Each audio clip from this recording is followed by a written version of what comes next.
Ahoj, jdu si pro balíček. To bude všechno, co se bude v tomhle díle, vlastně v tomhle videu dít. Jsem mi právě, že nechtěl jet pro balíček autem. Ani nevím proč, prostě jsem si řekl, že tam půjdu pěšky, tak jsem si řekl, vezmu s sebou kameru. Dneska je taky velmi skvělé počasí, protože jak je už jakoby přišla ta obleva, to je okolo 1 stupně. A sníh je už úplně mega mokrý. Jako zase to ideální na dělání sněholáků, ale tak nějak prostě ten sníh postupně bude asi mizet. A pak by mělo začít mrznout, takže třeba nezmizí všechen, třeba nějaký ještě zbyde. Tam jsou krávy, takové hezké s velkýma rohama.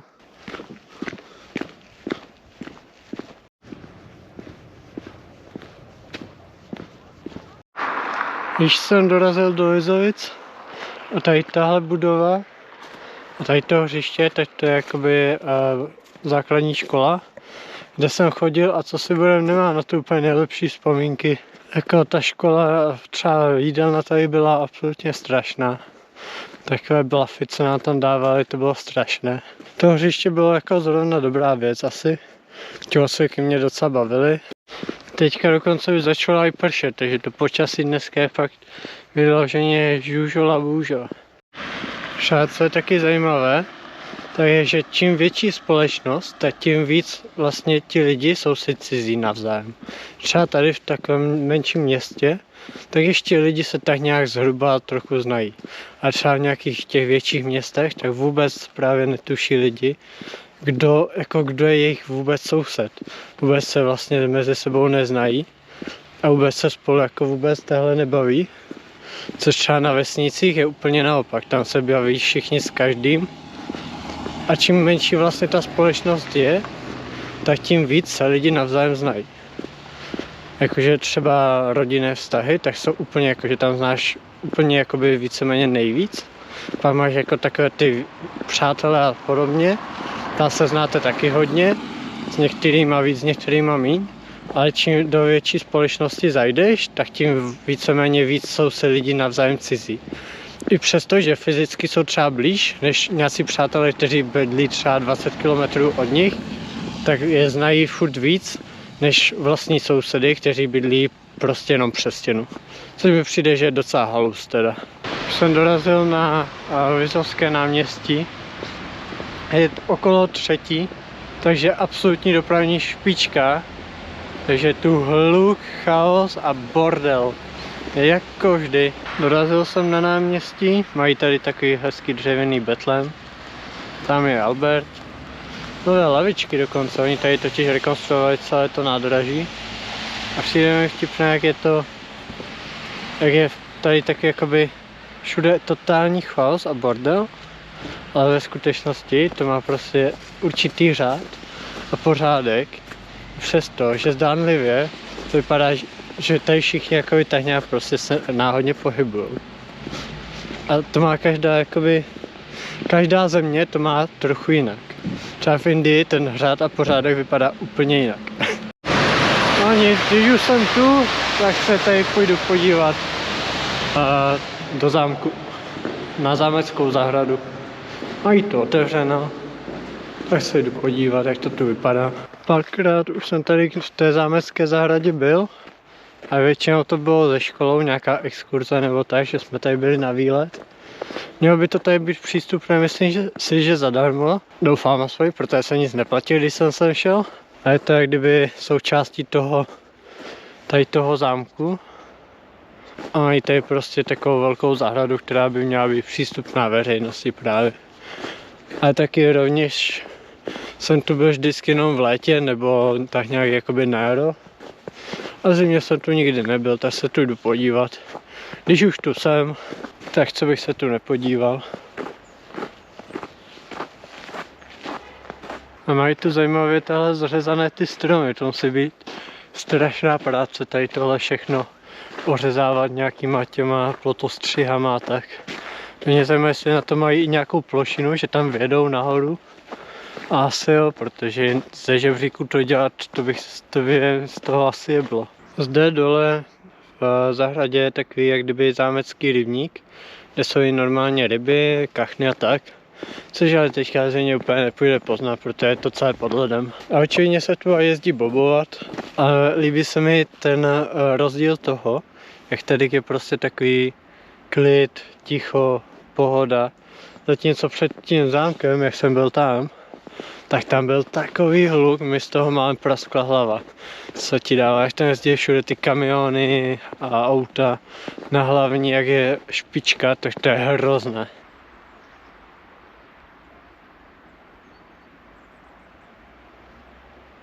Mě zajímá, jak je ten led pevný. Tady stopy jsou, ale jak moc pevný je, tak to asi zkoušet úplně moc nebudu. Stejně nemám brusle.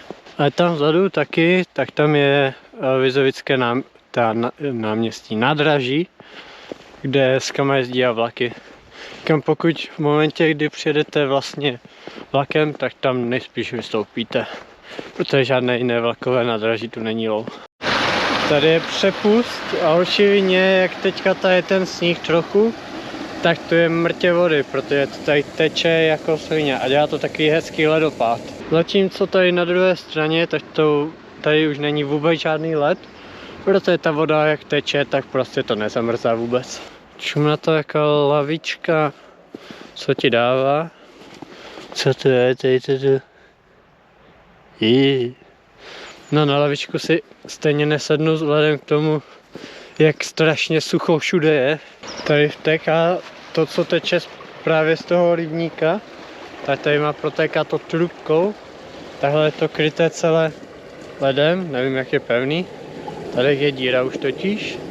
A levá se to tady do, jak se jmenuje ta. Tady do teď jsem se na to díval na mapě, jak se to jmenuje, ta řeka. Lutoninka. Vlévá se to zde do Lutoninky.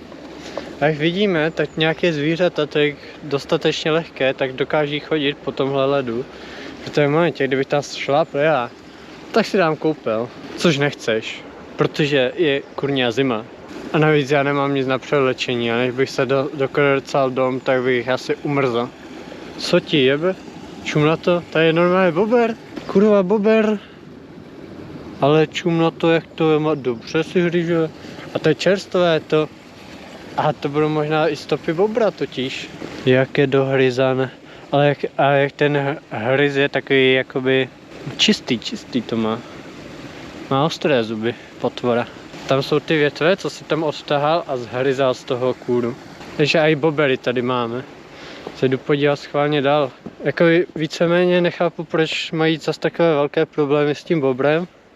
Že on víceméně čistí tu řeku, jakoby prostě, když se podíváte, když to není nějak, že toho bobra je nějak moc, tak on vlastně odhryzává všechny tady ty, prostě tady nějaká líska, tak on to odhryže, pak to tahle rozkouše, větvičky sežere, kůru sežere a zbytek odnese voda. Takže on vlastně víceméně to tady tahle hezky prořeže a pak není zarostlé totálně celé tady to koryto a je tady světlo a zároveň to furt jakoby se stíhá obnovovat. Takže si myslím, že bober není zas takový problém, jak to všichni vidí. A už jsem došel tady nakonec.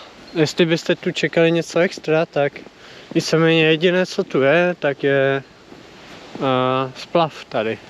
Kde tady, když to tahle obejdu a vylezu, tak tahle je vlastně to zakončené splavem a dál už to nepokračuje. Takže já zalezu zase zpátky. Tam se dělají desky. A tady jsem objevil ještě nějakou cestičku tahle nahoru, tak se jdu podívat, ještě si to obejít, abych to měl kompletně projít. A ta zahrada vlastně tady pokračuje až k hlavní cestě, což už si myslím, že ji pomalu půjde slyšet, protože tady má jezdí auta.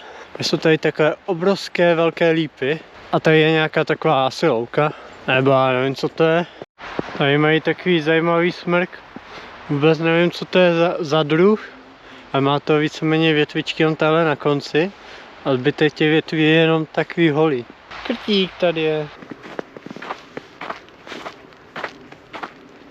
Už jsem se vrátil zpátky k zámku, takže teď už přejdu jenom přes nádvoří A půjdu si pro ten balíček, pro který jsem sem původně přišel. A tohle vypadá právě, když dojdu zpátky na to náměstí, teda náměstí, nádvoří, tak tady je tahle zámek celý a tady má se jde ven.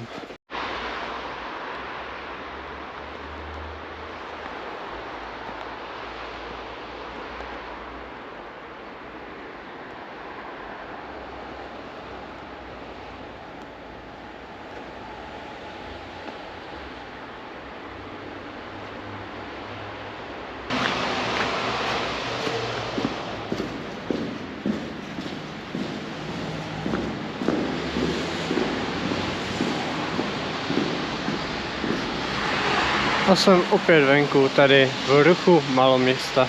Půjdu se taky podívat tady na hřbitov, protože jsem tu taky nikdy nebyl. A mě to zajímá, jak to tady vypadá. Když už tu jsem, tak si to tu projdu celé. A zajímá, že ten hřbitov je třeba tady tahle uprostřed i tahle oddělený.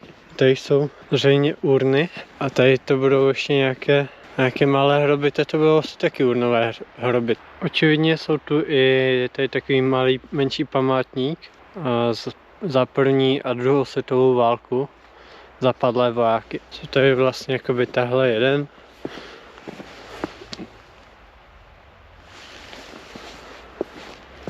Tady je nějaká socha právě, ještě s lvem nahoře. A tady je druhý. A tady mají docela dobrý výhled na Vizovice. Tahle do údolí. A co třeba taky ještě vtipné, že tady hnedka vedle toho hřbitovu je vlastně školka.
Jak jsem byl teďka na návštěvě v tom kostele, tak jsem jakoby celou dobu nemluvil, protože já moc nemusím mluvení v kostele, bo tam je strašně se to všechno rozléhá.